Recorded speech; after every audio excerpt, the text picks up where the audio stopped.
জামতলা থেকে প্রায় ২০ কিলোমিটার দূরে সবুজ ধানক্ষেত আর সর্ষে ফুলের হলুদ গালিচার মাঝখানে ছোট্ট গ্রাম দুর্গাছড়া। অন্যবারের মতোই এবারও আশ্বিন মাস মানেই একটা সাজো সাজো ব্যাপার পুরো গ্রাম জুড়ে। বাতাসে ভেজা মাটির সোঁতা গন্ধ, শিউলি ফুলের হালকা সুবাস আর ঢাকের মৃদু শব্দ মিলিয়ে এক অন্যরকম ভালো লাগা। আসলে পাশের আর ৫-১০টা গ্রামেগঞ্জে দুর্গাছড়ার নাম তারই দুর্গাপুজোর জন্যই। এ গ্রামের পুজোর কিন্তু একটা বিশেষ ব্যাপার আছে, আর সেটা হলো প্রায় ৩০০ বছর পুরনো সোনার তৈরি মায়ের বিগ্রহ। সে বিগ্রহ দেখলে চোখ জুড়িয়ে যায়। সোনার উপর কি অপূর্ব কারুকাজ। আসলে একসময় এই দুর্গাছড়ার নাম ছিল সোনার ছড়া গ্রাম। সে সময় এই গ্রামে অনেক বাঘা বাঘা স্বর্ণকারের ছড়াছড়ি ছিল। এখনো অবশ্য তাদের কিছু পরিবার বেঁচে আছে, কিন্তু সেই ঐতিহ্য টিকে আছে কোনো মতে। কিন্তু মায়ের বিগ্রহ যেমনি খাঁটি সোনার, তেমনি এই পুজোর নিয়ম ততটাই অদ্ভুত। কোনো রকম বাহুল্য বিলাস এই পুজোয় নিষিদ্ধ। যেটুকু না হলেই নয় সেটুকুই হয়। আচার উপাচার কোনো কিছুতেই সেই ব্যয়ভার বিষয়টা তাই থাকে না। তা সত্ত্বেও এই পুজোয় কিন্তু ভিড় হয় দেখবার মতো। মাঝে বড় জাগ্রত এখানে, আর তেমনি প্রাণ ঠেলে আয়োজন করে গ্রামের সাধারণ মানুষগুলো। উপাচারের বাহুল্য যতই না থাক, আহ্বানের আন্তরিকতায় খামতি থাকে না এতটুকু। অবশ্য এখন কাছেই একটা মেলার চল হয়েছে বটে, সেখানে একটু বেশ জাঁকজমকের ব্যবস্থাও হয়। কিন্তু আসল পুজোর মধ্যে এসব কিছু নৈব চ। এখানকার বিডিও চেষ্টা করেছিলেন কয়েকবার, কিন্তু ঠিক সম্মতি পাননি গ্রামের মোড়লের থেকে। আসলে এর পিছনে অন্য আরো একটা ব্যাপার আছে। এই গ্রামের বিগ্রহ নিয়ে বেশ একটা মাখো মাখো গল্প প্রচলিত আছে বহুদিন ধরে। আজ থেকে ৩০০ বছর আগে এই গ্রামের জমিদার তৈরি করিয়েছিলেন এই স্বর্ণ বিগ্রহ। সেই সময় গ্রামের নাম সোনার ছড়া। যে গ্রামে সোনার আর সোনারের ছড়াছড়ি, সেই গ্রামে জমিদার বাড়িতে একটা সোনার প্রতিমা না থাকলে কি ঠিক মানায়? এমন একটি মূর্তি তৈরি করতে হবে যার মতো সোনার কাজ যেন এই তল্লাটে আর কোথাও না থাকে। হুকুম জারি হলো সেই মতো। সেই সময়ের সব থেকে নাম করা স্বর্ণকার মানিক রতন দত্ত, তাকে সবাই এক ডাকে চিনত মানকে স্যাঁকড়া বলে। জমিদার মশাই এই কাজের জন্য তাকেই ডেকে পাঠালেন। সবাই মানল মানকে যোগ্য লোকই বটে। মানকের হাতের নকশা এতটাই নিখুঁত যে তার কাজের কোনো তুলনা ছিল না সে সময় ভূভারতে। কিন্তু জমিদার মশাইয়ের শর্ত ছিল একটাই, পুরো কাজটা মানকেকে একা করতে হবে, এবং জমিদার বাড়ির যে ঘরে সে কাজ করবে সেই ঘরের বাইরে তার পা রাখা চলবে না। মানকে সমস্ত শর্ত মেনেই কাজ শুরু করলো হাসি মুখে। দিনের পর দিন নিজেকে ঘরের মধ্যে বন্দি রেখে একাগ্র মনে মায়ের বিগ্রহ তৈরি করে চলল। তার হাতের ছোঁয়ায় সোনা জীবন্ত হয়ে উঠতে লাগলো যেন। অবশেষে সব নিয়ম মেনে যথা সময়ে তৈরি হয়ে গেল মায়ের এই অপূর্ব বিগ্রহ। কিন্তু সেই জমিদার ছিলেন যেমনি ভয়ঙ্কর অহংকারী, তেমনি ক্রূর স্বভাবের মানুষ। তার জেদ ছিল, তিনি চাননি এই মূর্তির দ্বিতীয় কোনো প্রতিরূপ কোনোদিন তৈরি হোক। তার মনে ভয় ছিল, যদি মানকের মতো কারিগর অন্য কোথাও গিয়ে এমন আর একটা মূর্তি গড়ে ফেলে, তাহলে তার এই কীর্তি ম্লান হয়ে যাবে, তার অহংকার ধুলোয় মিশে যাবে। তাই বিগ্রহ তৈরি হবার পরপরই তিনি এক ভয়ঙ্কর সিদ্ধান্ত নিলেন। মানকে দত্তকে ডেকে পাঠালেন। মানকেও সরল বিশ্বাসে ভেবেছিল, এবার বুঝি জমিদার তাকে তার প্রাপ্য পারিশ্রমিক দেবেন। কিন্তু জমিদার তাকে পারিশ্রমিক দেওয়ার বদলে সোজা নিয়ে গেলেন বাড়ির এক অন্ধকার গুম ঘরে। তার চোখে মুখে তখন এক অমানুষিক ক্রূর হাসি। সেই গুমঘরের স্যাঁতস্যাঁতে দম বন্ধ করা পরিবেশে মানকেকে আটকে রেখে আচমকা একসময় তার মাথা কেটে ফেলে নিজের হাতে নির্মমভাবে হত্যা করলেন তিনি। শোনা যায় পুরো গুমঘর নাকি মানকের রক্তে লাল হয়ে গিয়েছিল। এ তো গেল শুরুর কথা। এমন ব্যাপার তো সে সময় আকচার ঘটত। রাজারা, জমিদাররা তাদের খেয়াল খুশি মতো কত নিরীহ মানুষের প্রাণ নিত তার কোনো হিসাব ছিল না। জমিদারের মনেও কোনো অনুশোচনা ছিল না, বরং তার চোখে তখন শুধু ক্ষমতার দম্ভ আর সাফল্যের আলো। কিন্তু গোল বাঁধল অন্য জায়গায়, কারণ এ তো কোনো সামান্য মূর্তি না, এ যে স্বয়ং মায়ের বিগ্রহ। জমিদার মশাই আসলে বুঝতে পারেননি তার এই অহংকারী মন আর লোভ তাকে কোন ভয়ঙ্কর পরিণতির দিকে টেনে নিয়ে যাচ্ছে। তিনি জানতেন না তিনি কেবল একজন সাধারণ কারিগরকে হত্যা করেননি, তিনি এক শিল্পীর স্বপ্ন আর মায়ের প্রতি তার ভক্তিকে নির্মমভাবে খুন করেছেন। মানকেকে খুন করা হয় যেদিন, ঠিক তার পরদিনই পঞ্চমীর সকালে এক ভয়ানক ঘটনা দেখা গেল। জমিদার মশাই মরে পড়ে আছেন তার বিছানার উপর। তার বুকের ওপর 3টে বড় বড় গর্ত, ঠিক যেন এক বিশাল বড় ত্রিশূলের আঘাতের চিহ্ন। সেই গর্ত থেকে রক্ত চুইয়ে তার বিছানা এবং মেঝেতে রক্তের পুকুর হয়ে গেছে। সেই রক্ত গড়িয়ে দরজার বাইরেও গিয়েছে কিছুটা। রক্তের আঁশটে গন্ধ শুকিয়ে গিয়ে চারদিকে ছড়িয়ে পড়েছে। চারদিকে ভয়ানক অস্বস্তিকর পরিবেশ, অথচ সারা রাত না একটা চিৎকার, না কোনো শব্দ। গ্রাম শুদ্ধ মানুষ শিউরে উঠল সেই লাশ দেখে। জমিদার পরিবারে কাল অসৌচ। এমন ভয়ঙ্কর মৃত্যুর পর পরিবারের সদস্যরা শোক ও আতঙ্কে বিহ্বল। তখন অগত্যা তারা মায়ের পূজার ভার পুরোপুরি ছেড়ে দিলেন কুলপুরোহিতের কাঁধে। কিন্তু কি আশ্চর্য, পূজা শুরু হতেই মায়ের ভোগ প্রসাদে একটা কাক এঁটো মাংসের হাড় ফেলে দিয়ে গেল। চারিদিকে তো হায় হায়। কুলপুরোহিত মন্ত্রপাঠ করে, শুদ্ধি করে, আবার নতুন করে ভোগ নিবেদন করলেন, কিন্তু না, সেই একই ব্যাপার। একবার নয়, বারবার মায়ের ভোগে কাক এঁটো হাড় ফেলে যায়। মা কিছুতেই যেন পূজা নিতে চাইছেন না। এদিকে মায়ের প্রতিষ্ঠিত বিগ্রহ বিনা পুজো এভাবে ফেলে রাখা যায়? গ্রামের যে বিস্তর অমঙ্গল হবে তাতে। গ্রামবাসীরা ভয়ে দিশেহারা হয়ে পড়ল। এমন সময় এক সাধু এসে উপস্থিত হলেন সেখানে। সব শুনে তিনি বললেন, এই মূর্তি জমিদারের ঘরে থাকলে মা কখনো পূজা গ্রহণ করবেন না। গ্রামের মানকে স্বর্ণকারের একচালা মাটির বাড়িতে মায়ের বিগ্রহ নিয়ে গিয়ে রাখ, কিন্তু মনে রাখিস জমিদারের পরিবার থেকে এক কণা উপাচার সেখানে স্পর্শ পর্যন্ত করানো যাবে না। তোরা সাধ্য মতো চাল ফল যা পারবি তাই দিয়েই মায়ের পুজো দিবি।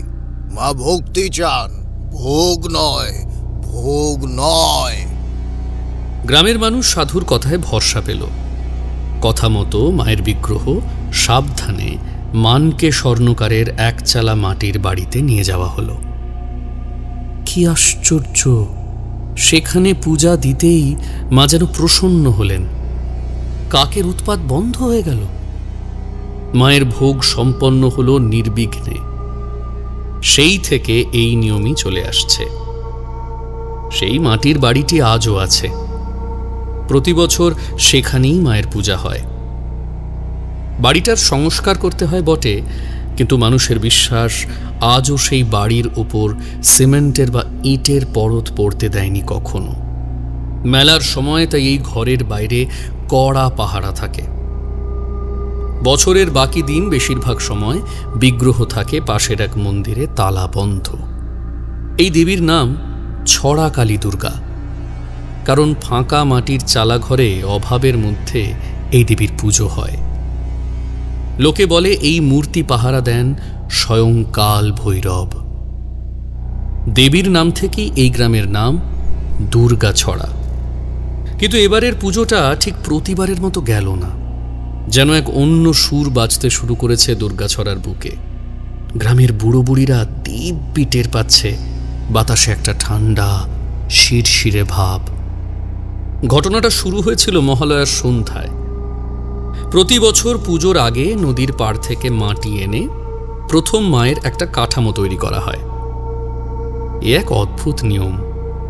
এই কাঁচা মাটির প্রতিমা মহালয়ার সকালে ঘড়া ঘড়া জল ঢেলে সম্পূর্ণ গলিয়ে ফেলা হয়। সেই কাদা গোলা জল দিয়েই হয় মূল বিগ্রহের অভিষেক। সোনাকে কাদা দিয়ে স্নান করিয়ে শুদ্ধ করা সেই সাধুর বলে যাওয়া আর এক অদ্ভুত রীতি। এ যেন কোনো এক অদৃশ্য বার্তা। সমাজে সোনা কাদা দুটোরই সমান প্রয়োজন, আর মায়ের কাছে সব সন্তান সমান। দুর্গাছড়ার এ অভিষেকও এক দেখার মতো দৃশ্য বটে। দূর দূর গ্রাম থেকে দল বেঁধে লোক আসে। হাজার হাজার মানুষের ভিড় হয় শুধু এইটুকু দেখার জন্য। থেকে থেকে চিৎকার ওঠে, জয় ছড়াকালী মায়ের জয়। অনেকে ঠেলাঠেলি করে ওই কাদা জলে একটু মাথা ঠেকাবে বলে। কি বিপুল আবেগ! গ্রামের সবাই বিশ্বাস করে এই অভিষেকের জল হল সাক্ষাৎ মায়ের আশীর্বাদ। এবারও নিয়ম মতো কাঠামো তৈরি হলো বটে, কিন্তু কি এক অলক্ষণে কাণ্ড! মহালয়ার আগের রাতেই সেই কাঠামোটা নিজে থেকে ভেঙে পড়ল, যেন কোনো অদৃশ্য শক্তি ধাক্কা দিয়ে গুঁড়িয়ে দিয়েছে সেটাকে। কাঠামোটা পড়ে আছে ধুলোয় মিশে, একটাও আস্ত অংশ নেই। সকালে গ্রামের মানুষ গিয়ে দেখে মাটির কাঠামো ধুলোয় মিশে আছে। সবার বুকটা কেমন যেন ছাত করে উঠল। মুখের হাসিগুলো এক নিমেষে মিলিয়ে গেল তাদের। অভিষেক আর হলো না এই বছর। শুভ লগ্ন যে পেরিয়ে গেছে, নতুন করে আর মাটির প্রতিমা তৈরি হবে কিভাবে? গ্রামের মোড়ল দীর্ঘশ্বাস ফেলে সবটুকু সামাল দিতে বললেন, যা হবার তা তো হয়েছেই, এখন আর কি করা? শুধু নদীর জল দিয়েই মায়ের অভিষেক করা হোক এবার। ভক্তের দল নিরাশ হয়ে ফিরে গেল। মোড়ল কোনো মতে ব্যাপারটা সামাল দিয়ে সকলকে উৎসাহ দিতে লাগলেন বটে, তবে তার নিজের মনটাও দুরু দুরু করতে লাগল। প্রবীণদের অনেকের মনেই খটকা লাগলো, এ তো ভালো লক্ষণ নয়। মা আবার অসন্তুষ্ট হলে এ গ্রাম যে ভেসে যাবে।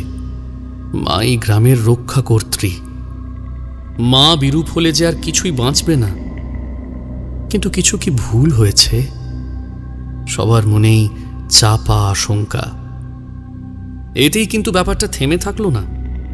সেদিন রাতেই হঠাৎ করে একচালা মণ্ডপের ঠিক সামনে মেলার মধ্যে একটা জায়গায় ভীষণ আগুন ধরে গেল। ওহ, সে আগুনের শিখার কি দৌরাত্ম্য!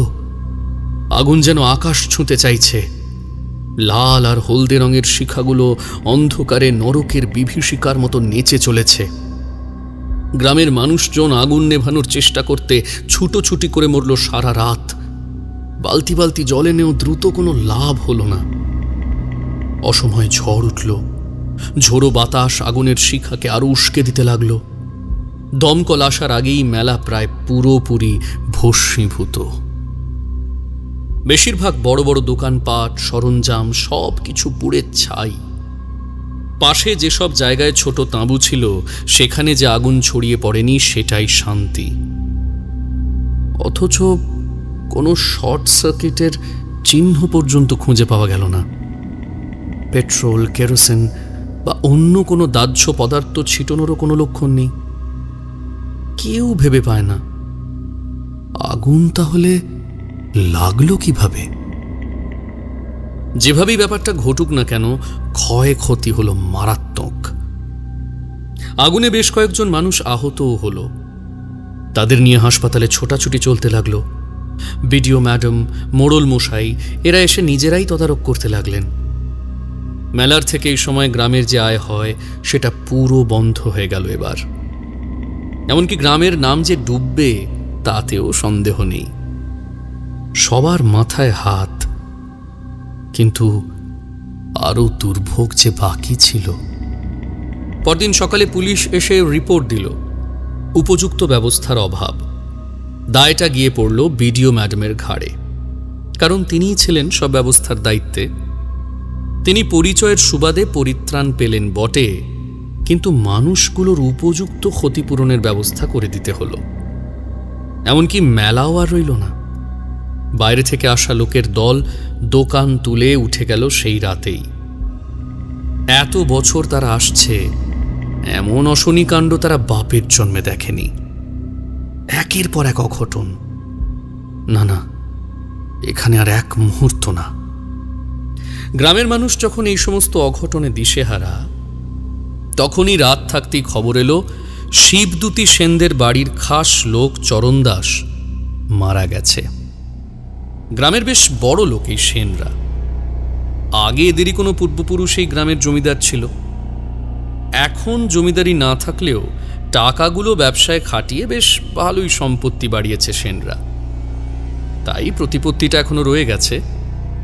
তাছাড়া লোকে বলে বহু যুগ পরে সেন বাড়ির কর্তা এই শিবদূতি সেনের মধ্যে নাকি আবার জেগে উঠেছে পুরনো জমিদারি মেজাজ। অনেকেই তাই আজকাল শিববাবুর পাশে পাশে ঘুরে বেড়ায়। শুধু তাবেদারি করে প্রসাদ পাওয়া গেলে মন্দ কি? খবর শুনেই গ্রামের অনেকেই চরণ দাসের বাড়ির দিকে ছুটে গেল। কিন্তু সেখানে গিয়ে তারা দেখল এক ভয়ানক দৃশ্য। ঘরের দরজাটা হাট করে খোলা, অথচ কেউই ভেতরে ঢুকতে সাহস করছে না। চরণ দাসের পরিবার বাড়ির বাইরে তটস্থ হয়ে দাঁড়িয়ে চিৎকার করছে। ভিতরে অস্পষ্ট হলেও একটা অদ্ভুত টকাটক শব্দ এখনো শোনা যাচ্ছে। বিনয় কৌতূহলী হয়ে ব্যাপারটা বোঝবার জন্য আর একটু এগিয়ে গিয়েই আতঙ্কে পরিত্রাহী চিৎকার করে দ্রুত পিছনে সরে এলো। তার গায়ের রক্ত হিম হয়ে গেছে, চোখ দুটো বিস্ফারিত আতঙ্কে, মুখটা ফ্যাকাশে হয়ে গেছে। তার দেখা দেখি গ্রামের আরো কিছু মানুষ সাহস করে একটু এগিয়ে গিয়ে যা দেখল, তাতে তাদেরও মাথা ঘুরে গেল যেন। ঘরের ভেতরে মেঝে ভর্তি রক্ত, তার মধ্যে হয় হাত পা ছড়িয়ে পড়ে রয়েছে চরণ দাস। তার বুকের ওপর সেই 3টে গর্ত, আর মেঝে থেকে এমনকি খোদ চরণ দাসের নিথর লাশের বুক গলা থেকে চেটে চেটে রক্ত খাচ্ছে অনেকগুলো ভয়ানক দর্শন অবয়ব। আর তাতেই হচ্ছে সেই অদ্ভুত টকাটক শব্দটা, যেন কোনো ক্ষুধার্ত পশু। এক ধরনের পচা মাংসের উৎকট গন্ধ ভেসে আসছে ওদের মধ্য থেকে। হাড়ের মতো সরু সরু লম্বা কালো হাত পা, লম্বা লম্বা আঙুলের ধারালো সব নখ, আর চোখের দুটো গর্ত যেন জ্বলন্ত আগুনের ফুলকির মতো জ্বলছে। চরণ দাসের স্ত্রী জ্ঞান হারিয়ে পড়ে আছে ঘরের মেঝেতে, স্বামীর লাশের পাশেই। কিন্তু প্রেতের দল তাকে ছুঁয়েও দেখছে না। তাদের খিদেটা যেন শুধু রক্তের, তাও মরা মানুষের। কিন্তু প্রেতের দল, তাদের ভরসা কি? তাছাড়া এই দৃশ্য দেখে মাথা ঠিক রাখার সাধ্যই বা কার থাকবে? গ্রামের অনেকেই এই দৃশ্য দেখে ভয়ে বড়ি বড়ি করে ছুটে পালাতে লাগলো। সেই দেখে পেছন থেকে প্রেতের দল খনা গলায় বিকৃতভাবে হাসতে শুরু করল। গ্রাম শুদ্ধ মানুষ শুনল সেই হাসি, যেন ভর দুপুরে নরকের কোনো দরজা খুলে গেছে এই গ্রামে। মনে হচ্ছিল তারা যেন এই মানুষগুলোর ভয় দেখে মজা পাচ্ছে। গ্রামের সবাই ভয়ে একেবারে কাঠ হয়ে গেল। একইভাবে মাত্র দুদিনেই 5টা মৃত্যু ঘটে গেল। প্রত্যেকটা লাশের বুকে সেই 3টে গর্তের চিহ্ন। এই মৃত্যুগুলো যেন কোনো সাধারণ মৃত্যু নয়, এ যেন কাল ভৈরবের ত্রিশূলের আঘাত। আর তাদের প্রত্যেকের রক্ত শুষে নিতে এসেছে ওই প্রেতের দল। দিনের বেলায় তারা অদৃশ্য হয়ে যায় বটে, আর রাত নামলেই শুরু হয় তাদের তাণ্ডব। মৃত মানুষের রক্ত চেটে খায় মজা করে। গ্রাম জুড়ে রোজ রাতে চলে ভূতেদের সেই পাশবিক উল্লাস। সবাই মাথায় হাত দিয়ে বসে পড়ে। পুজোর আগে মা এতটা রুষ্ট হলেন কেন? এতখানি বিপদের মধ্যে মা তাদেরকে ছেড়ে দিলেন কোন পাপে? কি করে এখন বাঁচানো যাবে এই গ্রামকে?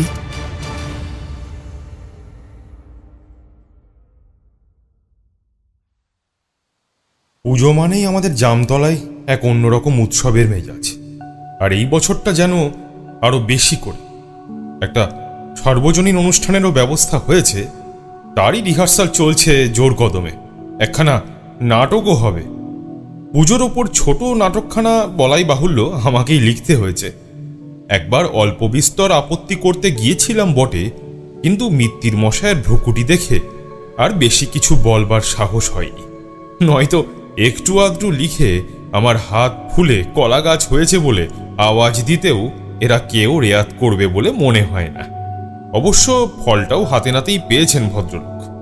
মিত্তির মশাই আমি সবাইকেই ধরে বেঁধে নাটকে অংশ নিতে বাধ্য করা হয়েছে। রৌদ্র আমাদের সাথে নাটকে একটা পার্ট করার জন্য বেশ ধরে পড়েছিল। শেষে ভেদুর ধমকে প্রম্পট করার কাজ পেয়ে সে একটু শান্ত হয়েছে। যদিও আমরা এদিকে প্রম্পটারের আশা ছেড়ে প্রস্তুতিতে লেগে পড়েছি।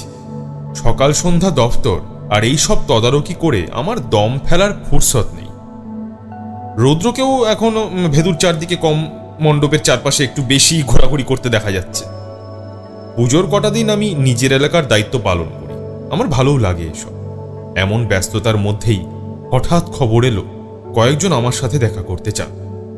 এত সকালে আমার দপ্তরে এসে হাজির হয়েছেন মানে নিশ্চয়ই কোনো বড় প্রয়োজন তো হবেই।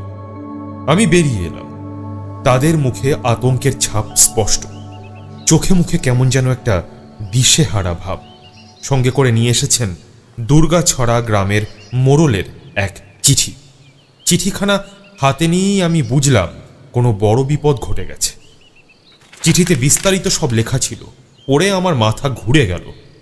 মহালয়ার সন্ধ্যায় কাঠামো ভেঙে যাওয়া, মেলার জায়গায় আগুন লাগা, এসব নিছক দুর্ঘটনা হতেই পারে না। আর তার উপর যে মৃত্যুর মিছিল শুরু হয়েছে তা শুনেই তো আমার গলা শুকিয়ে উঠল। দয়া করে ভেদুগুনিনকে একবার ডেকে দিন। উনি ছাড়া এই বিপদে আমাদের কেউ বাঁচাতে পারবে না। চিন্তা করবেন না, আমি দেখছি। আমি একটা খবর দিয়ে দ্রুত ছুটলাম ভেদুর ঘরের দিকে।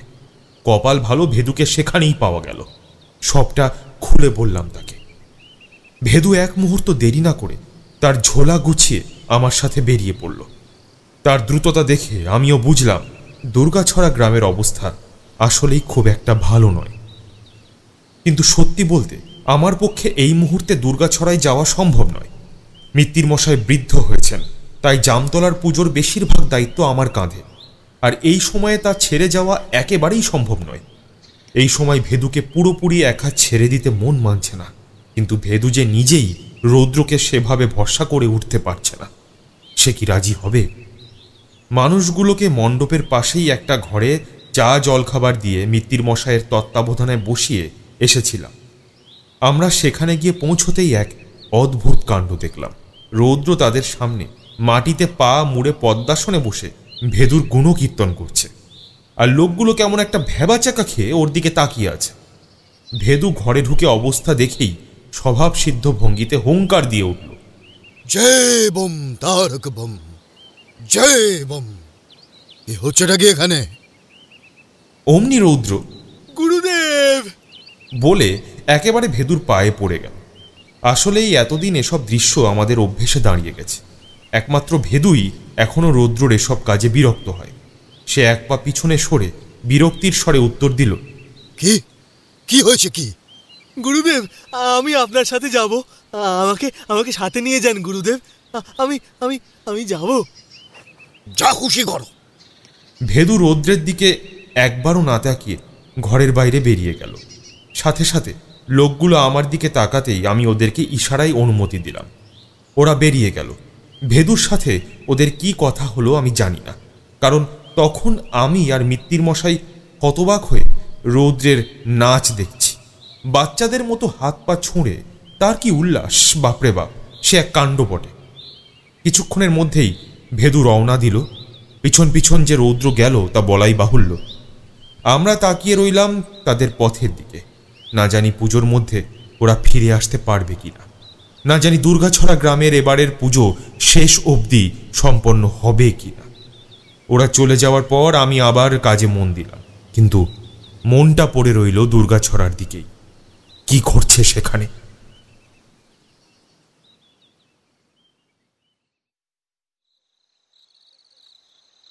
ভেদু যখন রৌদ্রকে নিয়ে দুর্গাছড়ায় পৌঁছল তখন সন্ধে হয়ে এসেছে। ভেদু কিন্তু গ্রামে ঢুকতেই একটা গন্ধ পেল। পচা আষ্টে একটা গন্ধ বাতাসে ভাসছে। ভেদুর কাছে অবশ্য এই ধরনের অনুভূতি নতুন নয়। সে বুঝতে পারে এই বিপদ সাধারণ নয়, এর পেছনে গভীর কোনো কারণ আছে। প্রথমেই সেই চণ্ডী মণ্ডপের মাটি সংগ্রহ করতে চলল যেখানে আগুন লেগেছিল। সবে সেই মাটি জল পড়া দিয়ে পরীক্ষা করতে শুরু করেছে, রৌদ্র হঠাৎ আস্তে আস্তে বলতে শুরু করলো, কেউ বাঁচবে না, মা রেগে গেছেন, মা বড় রাগ করেছেন গো। এমন কেউ করে? তোমরা বড্ড খারাপ, বড্ড। রৌদ্রের এই অদ্ভুত ক্ষমতা ভেদুর অজানা নয়। সেটাই এগিয়ে এসে প্রশ্ন করল, কি ঘটেছে বলতো? যা বলবি স্পষ্ট করে বলবে, পুরোটা বলবে। এরকম মাঝামাঝি কথা আমার একদম পছন্দ নয়। গুরুদেব, এইবার পুজোর আগে এই গ্রামের সব ভিখারিদের মন্দিরের পাশ থেকে তাড়িয়ে দিয়েছে গুরুদেব। সবাইকে তাড়িয়ে দিলে গুরুদেব ওরা, সবাইকে।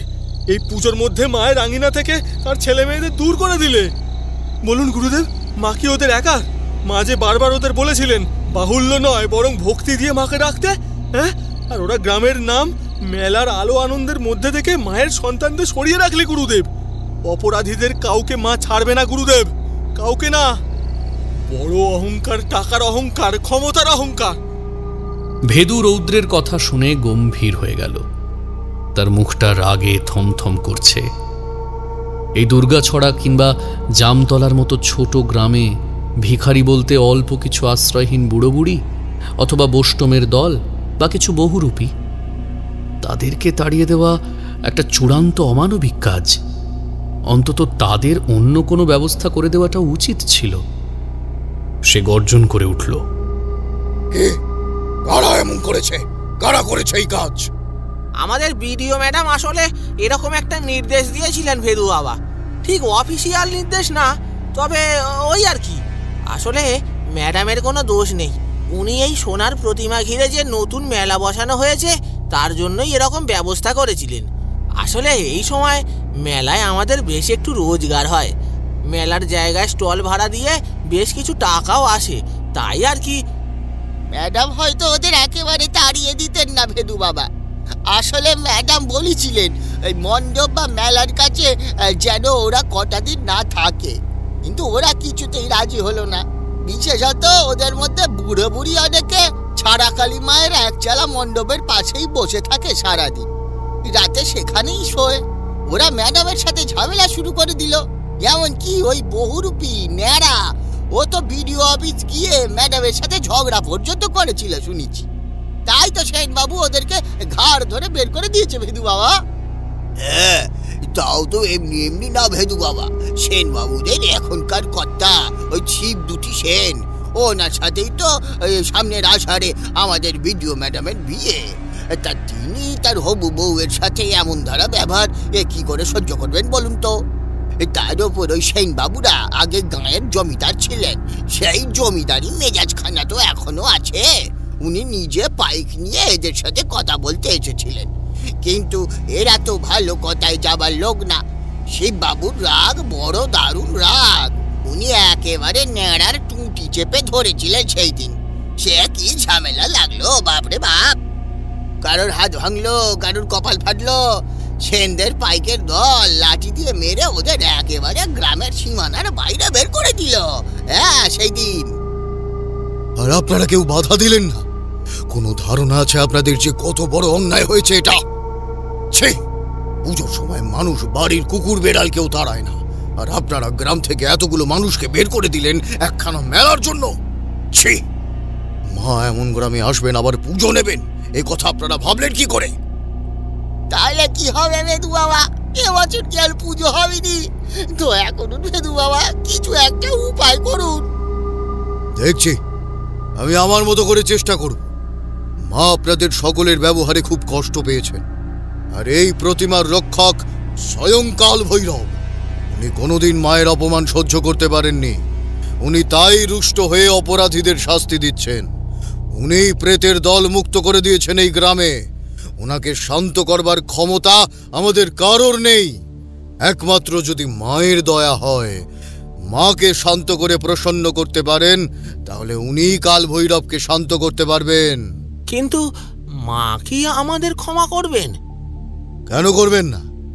মন থেকে ক্ষমা চেয়ে প্রায়শ্চিত্ত করতে পারলে নিশ্চয়ই করবেন। যতই হোক উনি যে মা। তবে তার আগে আমাকে একবার শিবদূতী সেন আর বিডিও ম্যাডামের সাথে দেখা করতে হবে। ওনাদের সামনে ভীষণ বিপদ, আর সেটা আটকাতে না পারলে এই গ্রামের সামনে খুব খারাপ সময় আসতে চলেছে। একবার যদি কাল ভৈরবের রোষ নিয়ন্ত্রণের বাইরে চলে যায়, তাহলে শুধু অপরাধী নয়, গ্রাম উজাড় করে তিনি ক্ষান্ত হবেন। সন্ধ্যের শেষ আলোর রেখাও নিভু নিভু হয়ে এসেছে। মোড়লমশাই আর কয়েকজন গ্রামবাসী মিলে ভেদুকে নিয়ে চললেন শিবদূতী সেনের বিশাল প্রাসাদের দিকে। সন্ধ্যার আবছা আলোয় প্রাসাদটাকে দেখেও কেমন যেন একটা অদ্ভুত অনুভূতি হলো তার। ভেদু মনে মনে বুঝল, এই অহংকারের দেয়াল ভাঙতে হবে। সবাই যখন শিবদূতী সেনের বৈঠকখানায় পৌঁছালো, তখন সেখানে শিবদূতী আর বিডিও ম্যাডাম দুজনেই উপস্থিত। বিডিও ম্যাডামের মুখটা ফ্যাকাশে, চোখে কেমন একটা ভয়ের ছাপ। তিনি বারবার এদিক ওদিক তাকাচ্ছেন, যেন তার চারিদিকে কেউ দাঁড়িয়ে আছে। ভেদু মোড়লের দিকে তাকিয়ে ইশারা করতেই মোড়ল শিবদূতীকে সবটা খুলে বললেন। কি করে তাদের ভিখারিদের তাড়িয়ে দেওয়া হয়েছে, কি করে মায়েতে রুষ্ট হয়েছেন, এবং তার ফলস্বরূপ গ্রামে এই মৃত্যু মিছিল শুরু হয়েছে। এসব কি গাঁজাখুরি গল্প শোনাচ্ছেন মোড়ল মশাই? ভিখারিকে তাড়ানো হয়েছে বলে কাল ভৈরব জেগে উঠেছে। আপনাদের এই কুসংস্কারের জন্য আমার হবু স্ত্রীর সম্মানহানি করতে এসেছেন। যান এখান থেকে। দেখুন শিববাবু, আর যাই হোক, এটা তো মানবেন গ্রামে যে প্রেতের উপদ্রব শুরু হয়েছে সেটা তো মানবেন।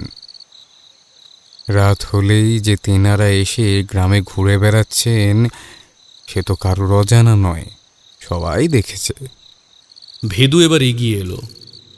তার চোখে তখন এক অন্যরকম তেজ। সে সরাসরি শিবদূতীর দিকে তাকিয়ে বলল, এ কোনো কুসংস্কার নয় শিববাবু, এ হলো নির্ভেজাল সত্য। আপনি যে পাপ করেছেন তার ফল এখন ভোগ করতে হচ্ছে গ্রামের নিরীহ মানুষগুলোকে। আপনি সেই গরিব মানুষগুলোকে শুধু গ্রাম থেকে তাড়িয়ে দেননি, পুজোর দিনে মায়ের সামনে মায়ের সন্তানদের অপমান করেছেন। সেই অভিশাপেই মা রেগে গেছেন, আর জেগে উঠেছেন কাল ভৈরব। যদি এখনই প্রায়শ্চিত্ত না করেন, তবে শুধু গ্রাম নয়, আপনার এই প্রাসাদও ছাড় পাবে না।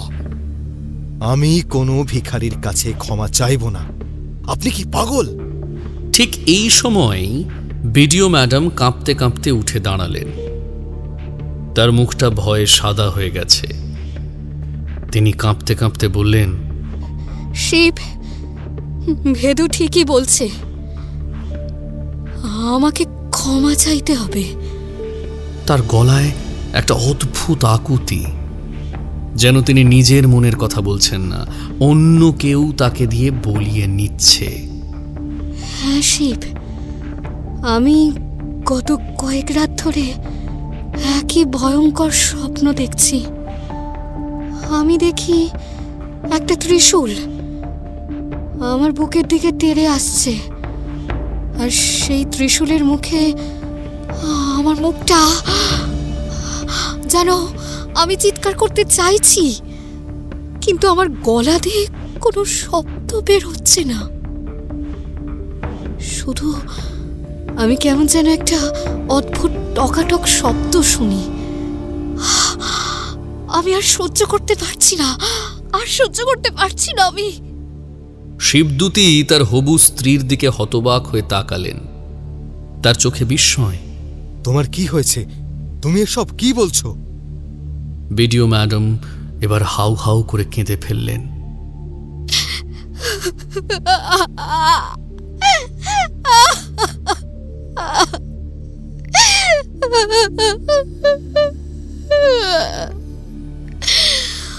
আমি জানি আমি কি ভুল করেছি। আমি সেদিন শুধু মেলার কথা ভেবেছিলাম, কিন্তু ওদের মুখের দিকে আমি একবারও তাকাইনি।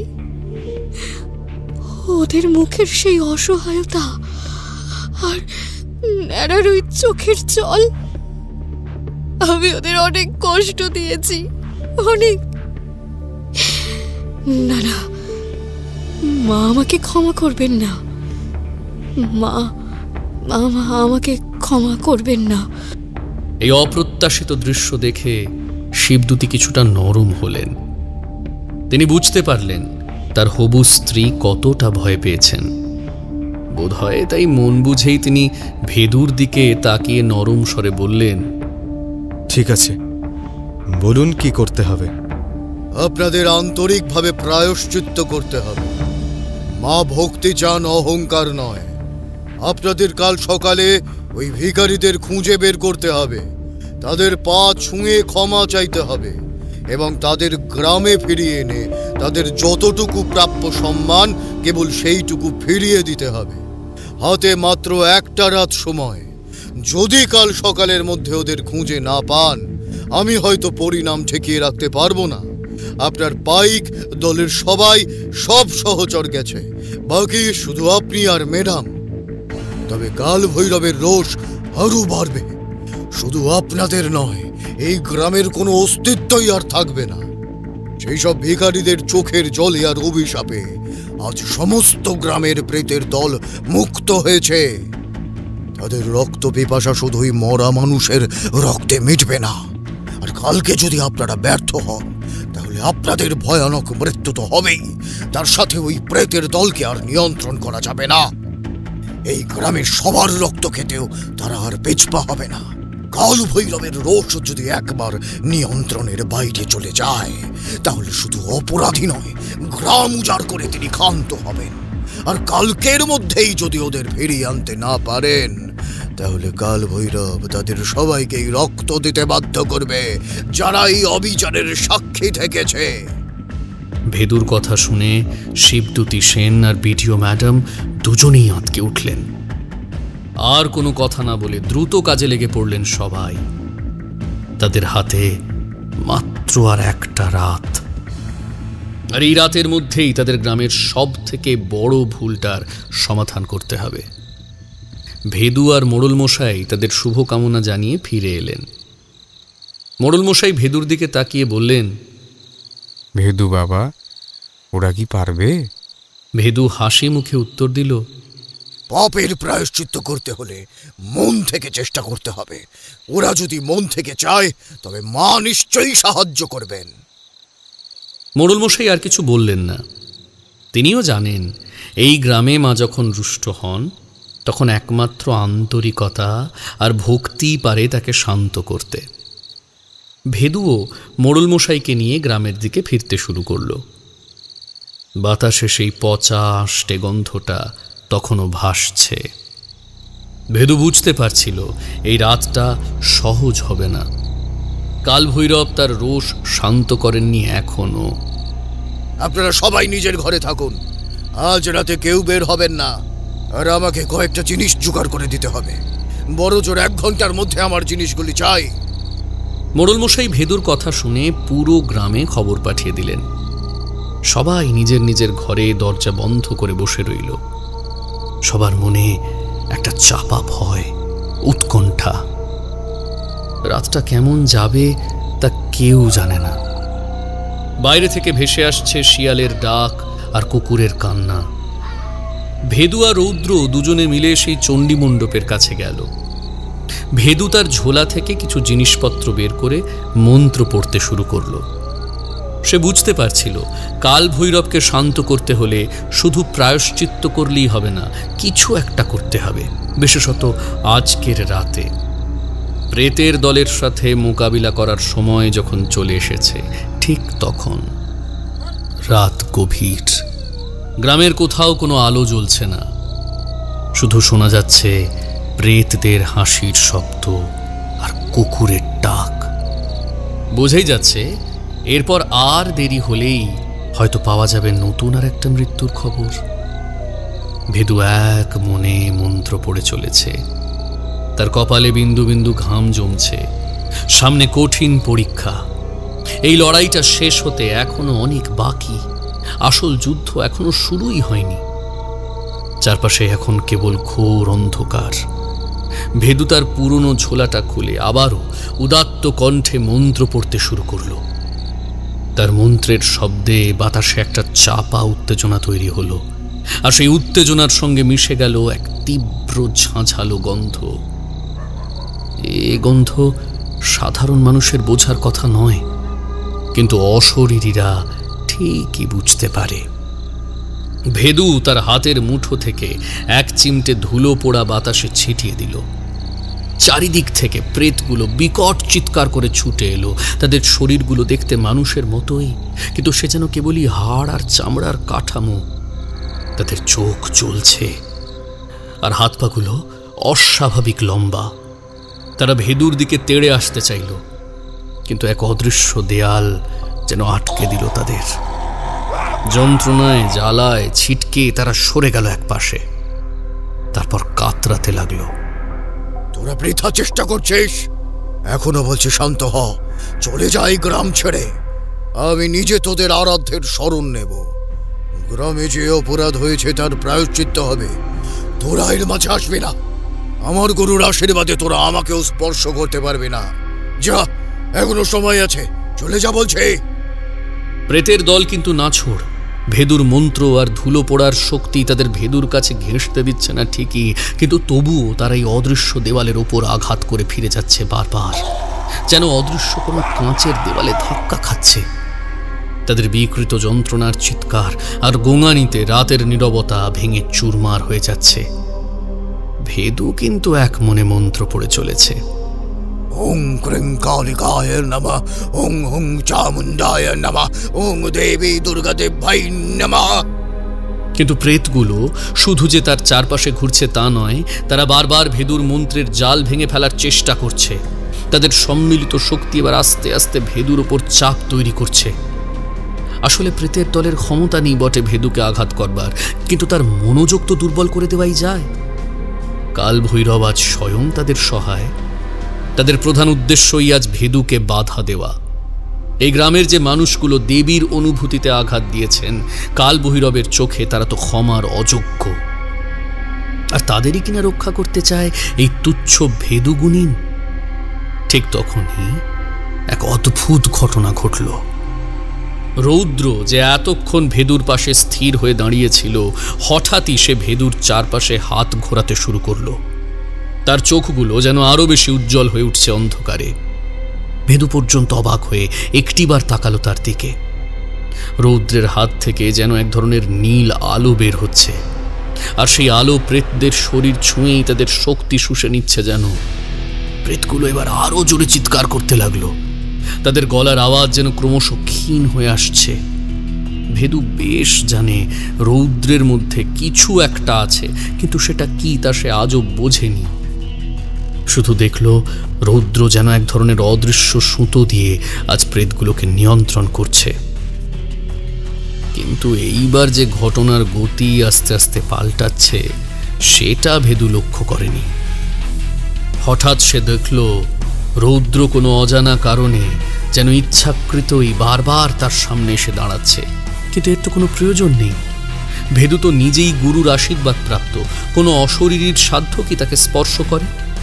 আরে হচ্ছেটাকে, হ্যাঁ, পেছনে সরে যা বলছে। আমার সাহায্যের দরকার নেই, চুপ করে এসে আমার পাশে বস। না না গুরুদেব, আপনি চিন্তা করবেন না, আপনি যজ্ঞ করুন, আমি এদের আটকে রাখছি। যেই রৌদ্র ভেদুর সাথে কথা বলতে গিয়ে একটু অন্যমনস্ক হয়েছে, অমনি প্রেতের দল থেকে একটা প্রেত তার একটা হাত দড়ির মতো করে পেঁচিয়ে রৌদ্রের হাত দুটো চেপে ধরল, আর অন্য হাতে ঘাড় ধরে শূন্যে তুলে নিল ওকে। রৌদ্র একটা বেফাঁস অবস্থায় পড়ে শূন্যে ঝুলতে লাগলো। সেই প্রেত হাসতে হাসতে ওই অবস্থায় ঘাড় ধরেই দোলাতে লাগলো রৌদ্রের শরীরটাকে।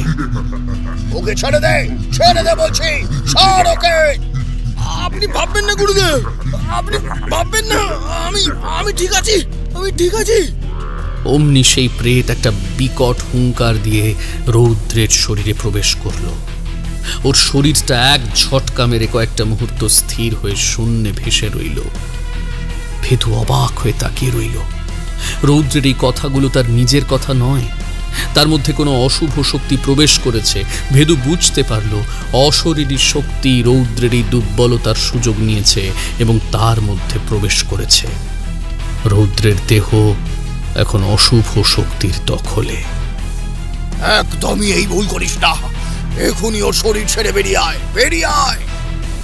আসবো না, কিছুতেই আসবো না।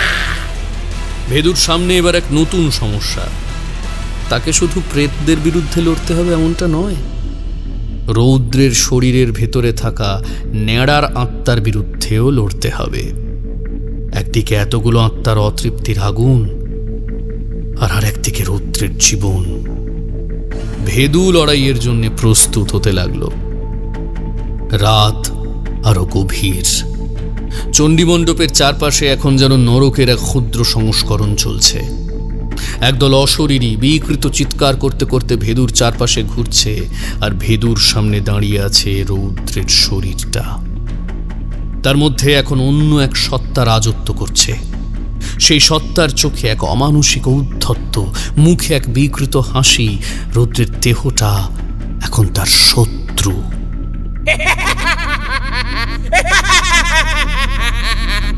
আসবো না, কিছুতেই আসবো না। তুই একা কি করবি? আঘাত করবি আমাকে, আঘাত করবি? কর, তাহলে আমার গায়ে পড়ুক না পড়ুক, তোর এই চেলার গায়ে মার ঠিক পড়বে। কর, কর, আঘাত কর আমাকে, আঘাত কর, কর আঘাত। পাশ থেকে এবার প্রেতের দল হিহি করে খানা গলায় হাসতে শুরু করলো। তারা হাসছে আর বলছে, আঘাত কর আমাকে, আঘাত কর। ভেদুর মাথা দ্রুত গরম হচ্ছে এবার, কিন্তু এখন সময় বুদ্ধি দিয়ে সমস্যার মোকাবিলা করবার। তাতে রৌদ্রের ক্ষতি হতে পারে, কিন্তু অশুভ শক্তিকে পরাজিত করাও জরুরি। রৌদ্রের শরীরটা হঠাৎই ভেদুর ওপর ঝাঁপিয়ে পড়ল। তার হাত পাগুলো অস্বাভাবিক দ্রুত গতিতে নড়ছে। অশরীরী ভেদুকে স্পর্শ করতে পারে না বটে, কিন্তু তার আত্মায় যে জ্বালা যন্ত্রণার অনুভূতি তৈরি হয় সেটা এবার ছড়িয়ে পড়তে থাকে রৌদ্রের দেহে। ওর শরীরের জায়গায় জায়গায় পোড়ার দাগ তৈরি হতে থাকে।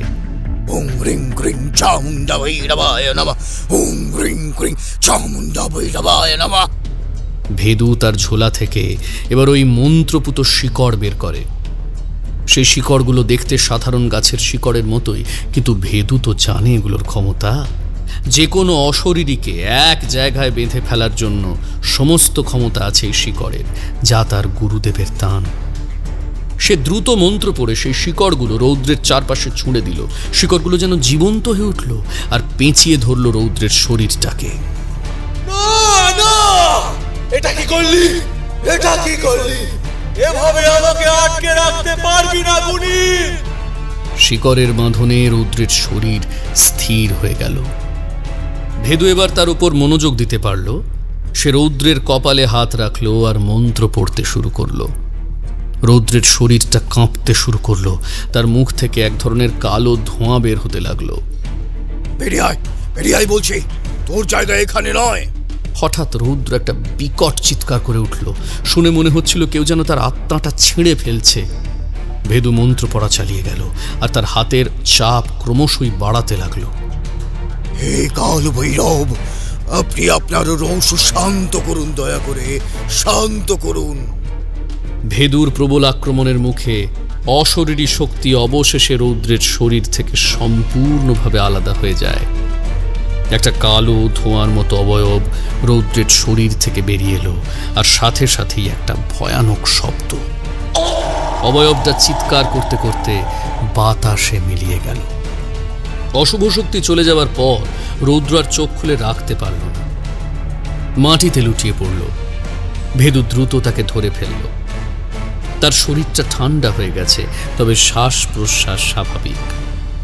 যতই ছেলেটাকে সন্দেহ করুক, অপছন্দ করুক, এতক্ষণ যেন তার দম বন্ধ হয়ে আসছিল। এইবার ভেদু একটা স্বস্তির নিঃশ্বাস ফেলে। সে জানে রৌদ্র বেঁচে আছে। কিন্তু ভেদু স্বস্তি পেতে না পেতেই এক ভয়ঙ্কর ঘটনা ঘটল। হঠাৎ করেই চারপাশ থমথমে হয়ে গেল, বাতাস স্থির হয়ে গেল, আর এক তীব্র ক্রোধের গন্ধ ছড়িয়ে পড়ল। ভেদু অনুভব করল স্বয়ং কাল ভৈরব প্রকট হয়েছেন। তার রোষ এখনো শান্ত হয়নি। ভেদু, তুই আমাকে বাধা দিয়েছিস। আমি এই পাপের প্রায়শ্চিত্ত চাই। আমি এদের রক্ত চাই। ভেদু হাত জোড় করে তাকে শান্ত করতে থাকে। ভগবান, ভগবান সেই পাপী তার ভুল বুঝতে পেরেছে। তারা এখন প্রায়শ্চিত্ত করতে চাইছে। আপনি তাদের সুযোগ দিন, সুযোগ দিন আপনি। আমি সুযোগ দেব না। এই পাপের কোনো ক্ষমা নেই। তুই আমাকে বাধা দিয়েছিস, তাই তোরও কোনো ক্ষমা নেই।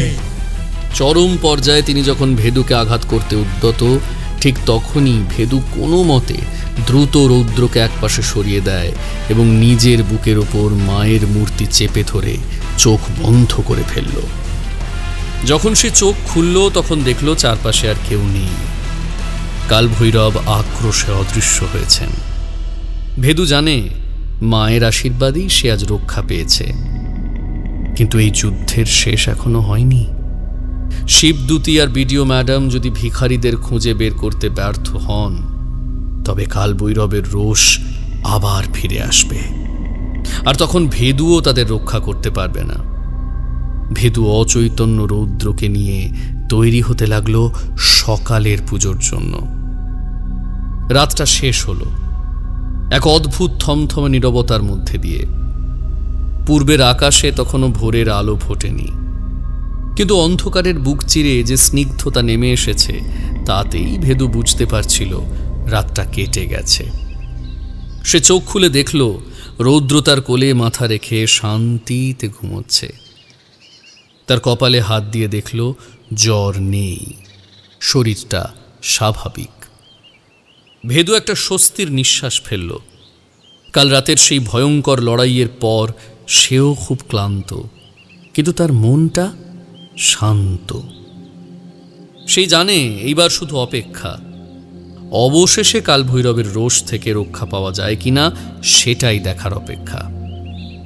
ভেদু যখন রৌদ্রকে নিয়ে গ্রামের চণ্ডীমণ্ডপে বসেই সকালের অপেক্ষা করছে, তখন দূরে একটা গাড়ির আলো দেখতে পেল ওরা।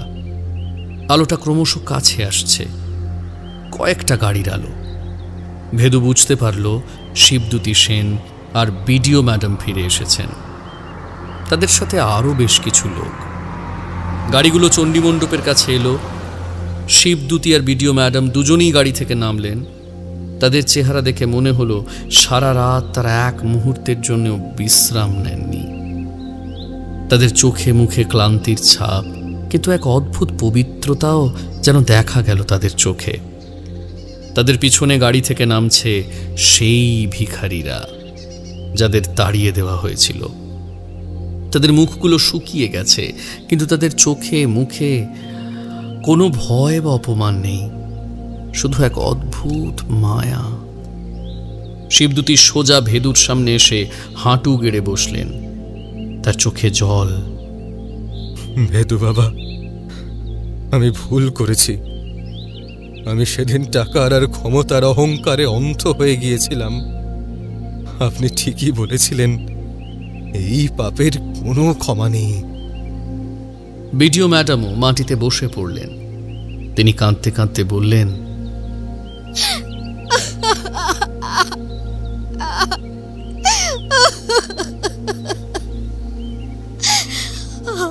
আমি আমি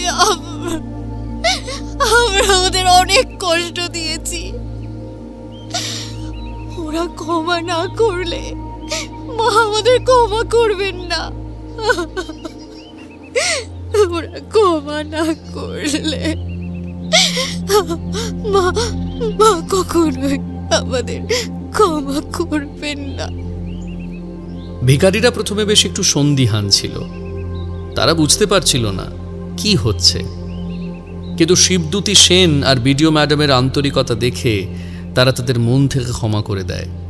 তাদের চোখে আর ঘৃণা নেই, শুধুই করুণা। একজন বৃদ্ধ শিবদূতীকে তুলে ধরে বলল, বাবা, আমরা তো ভিখিরি, আমাদের আর কি আছে, আমরা আর কি ক্ষমা করব আপনাদের।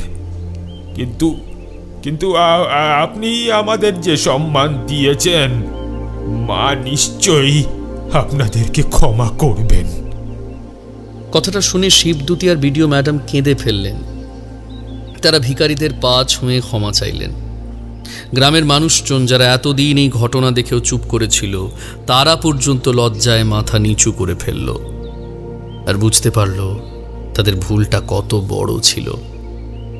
এই আন্তরিক প্রায়শ্চিত্তের পরই ভেদু বুঝতে পারল এবার শেষ ধাপ, মাকে সন্তুষ্ট করার পালা। নির্দিষ্ট সময়ে ভেদু স্নান সেরে মায়ের মণ্ডপে উপস্থিত হল। ষষ্ঠীর দিন মায়ের মহাপুজোর আয়োজন চলছে। ভেদু নিজে চণ্ডীপাঠ করতে শুরু করল। তার কণ্ঠস্বরে যেন এক অলৌকিক ক্ষমতা, তার প্রতিটি মন্ত্রের শব্দ যেন মায়ের হৃদয়ে গিয়ে পৌঁছে যাচ্ছে। ভেদু জানে এই চণ্ডীপাঠ শুধু মন্ত্র নয়, এটা তার আত্মার আরতি। ভেদু যখন চণ্ডীপাঠ করছিল তখন গ্রামের মানুষজন আর ভেদুর মাঝে থাকা রৌদ্র এসে বসে পড়ল। তার মুখটা তখনও ফ্যাকাশে, কিন্তু তার চোখে এক নতুন ঔজ্জ্বল্য। তখনও ভেদু এক মনে চণ্ডীপাঠ করে চলেছে। বাইরে থেকে শান্ত, কিন্তু ভিতরে এক চাপা উত্তেজনা। চণ্ডীপাঠ শেষ হলো। ভেদু উঠে দাঁড়ালো। ঝোলা থেকে একটি ছোট ছুরি বের করল সে।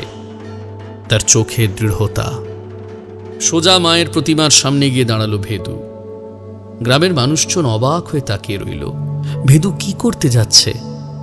ভেদু হাত জোর করে বলল, মা মা, আমি তোর সন্তান, আমি জানি তুই আমাদের উপর রুষ্ট, আমাদের বাপের কোনো ক্ষমা নেই মা। মা, কিন্তু মা, তুই তো ক্ষমাশীল মা। তুই তোর সন্তানদের কষ্ট দিতে পারিস না, কষ্ট সহ্য করতে পারিস না। আমি জানি এই পাপের একমাত্র প্রায়শ্চিত্ত হলো রক্তপাত। তাই মা, আমি আমার রক্ত দিয়ে এই পাপের প্রায়শ্চিত্ত করতে চাই। আমার প্রাণ নিয়ে যা তুই মা, তুই তোর রোষ শান্ত কর মা, আমার প্রাণ নিয়ে যা।